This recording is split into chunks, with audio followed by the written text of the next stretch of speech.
backs looking? Well, we got to count on a lot of these guys to play. I was pleased for the most part with what the guys on the field did. I thought both guys did some really good things and have some areas to improve in. So we'll build on that. After the game, Helfrich said that he thought leading up to Colorado that he saw enough from both Taylor and Jeff to give them playing time. Are you seeing that again kind of this week? We'll see what happens this week. We got to see how close Vernon is and when he's going to be back healthy.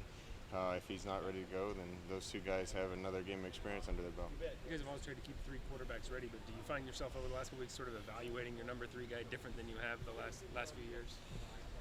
Well, obviously, because our number three guy was playing on Saturday. And I don't know who 1, 2, and 3 is right now. We'll have to find out as the week progresses here. We went into that game knowing we were going to play both those two guys, and the calls kind of varied depending on who was in there, and we kind of stuck with whoever we thought gave us the best chance on that drive, and I thought both guys did some good things. Did that make breaking down practices any more of a challenge? Did you have to look any closer at, more reps than you might otherwise?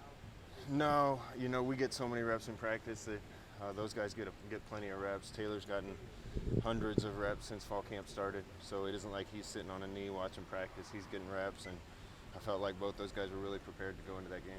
It looks like you guys were taking them out after every touchdown. How hard is it for the quarterback then to be able to pick up momentum when they have to go back in? It wasn't intentional to switch it after touchdowns. I think that's kind of the way it worked out. We started off by thinking that Jeff was going to take 2 series and then Taylor was going to go in, and that's what happened, and then we just kind of rotated from there. From an overall perspective, what were the positive negatives that you could take from the Colorado game? Well, I was pleased with a couple things. Pleased with how we ran the ball. I think we found a couple more young players that stepped up and made some plays. I thought the line did a better job of keeping their pad level down and moving the defensive line for us. I was also really pleased with us responding. The game before, when things started to turn the other way, we didn't respond. In this one, we were up 7-0, and probably should have been better than that. And then they scored 14 straight, and our team fought back, which is what you have to do. When you look at that running game, how do you balance utilizing the strength while also not being too imbalanced and becoming predictable, and how tough is that balance? It's tough. We had a few chances down the field, and we either didn't see them or missed them a couple times, and we need to get better at that. But for a long time around here, we leaned on the running game a little heavier than we did last year. So if we have to do that again, then I feel good about our running game. How critical was the O-line play in that run game? Well, obviously, we ran for almost 400 yards. I think they did a good job.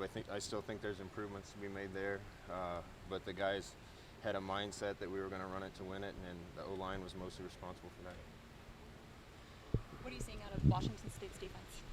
They're multiple. They're active. They're aggressive. They run to the ball. They do a lot of different things. So we got to play to our rules and make sure our guys know how to handle everything they do. New defensive coordinator, you've seen a couple new DCs this year. How much do you see a change from one year to the next with those cases? Well, there's some things about them that are similar from last year, but for the most part, if you take it as a whole, they're different. You can see each coordinator's characteristics within what they do, and these guys do some good things. When do you expect Darren Carrington to be added to the mix? I have no idea.